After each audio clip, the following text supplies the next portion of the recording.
Okay, hi everyone, so my name is Rebecca, so I wanted to explain my idea of the divine feminine. So I bless the highest Father, Yeshua, Great Ruach HaKodesh, and Royal Holy Family. Okay, now, when I pray to Trinity, I pray to the Trinity as both the masculine and the feminine. I do not just pray to the Trinity as a masculine. I pray to the Trinity like the Trinity covers New Jerusalem. The Father covers New Jerusalem, who is our feminine. Okay, so the Father is New Jerusalem is female, and he covers New Jerusalem like the head of a house. Okay, so he is the head of the house of New Jerusalem, just the same as a family, in the same as a family dynamic. Okay, so I believe that Mother Mary is a head in the divine feminine, but I don't believe she's the divine feminine, you see. I believe so. In Gnosticism, they call the divine feminine Sophia. And in the Orthodox Catholic faith, they call her the same thing. So I'm more inclined to call her Sophia, but I still do my rosaries. So when I pray my rosaries, I pray to the Trinity, both in masculinity and femininity as one unit, to both the Father and New Jerusalem, who is both masculine and feminine, but given femininity. Okay. So, yeah. So, then we have, I didn't mean to put everyone in one group, but yeah, so we have the divine masculine, where all the masculine ascend into oneness. We have divine feminine, where all the feminine ascend into oneness.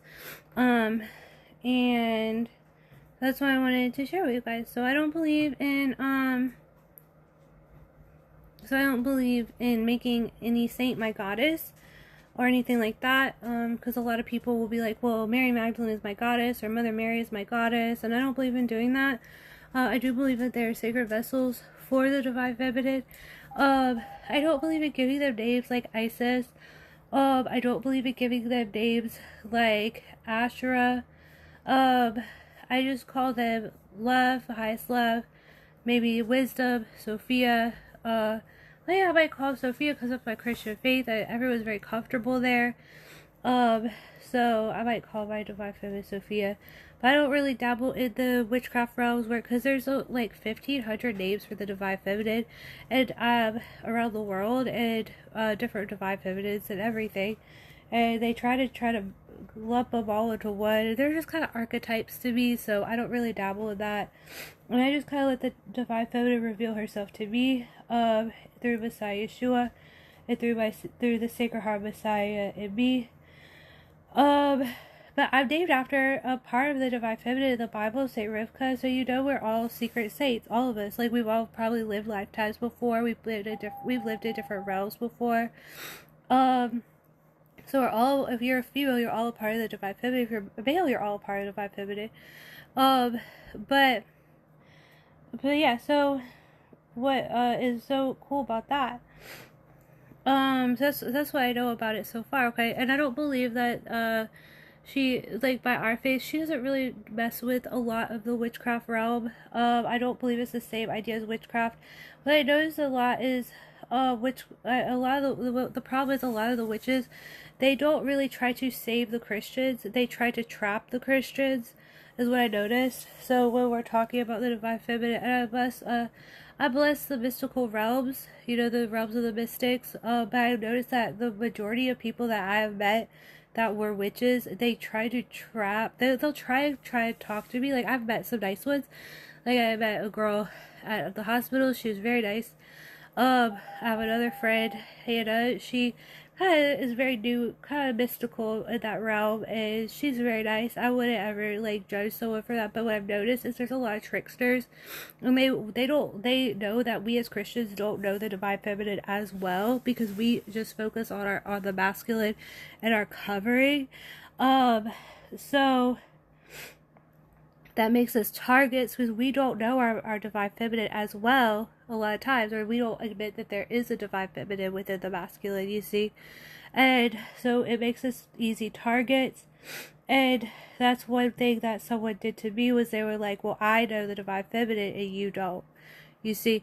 And they wanted to hurt me because they thought the divine feminine would fight for them because I didn't know as much about the divine feminine as them. But the only difference between me and them is, honestly, is they gave archetypes and names to the divine feminine and I didn't. You see, since I believed in Messiah, I believed in I believed in New Jerusalem, I believed in the divine feminine. I just have a different idea of how, through my Christian upbringing, of how I should live out my life and existence in respect to the divine feminine. And the divine feminine has different tribal ideas around the world. A lot of times they say blueberry or plantain don't go into these other tribes that much, you see. So, but if you get let in, you get let in. If you get handed the key, you get handed the key to those things. So, so yeah. But yeah, so I just bless the highest Trinity and the divine feminine. I had one girl, she really wanted to lay into me against me.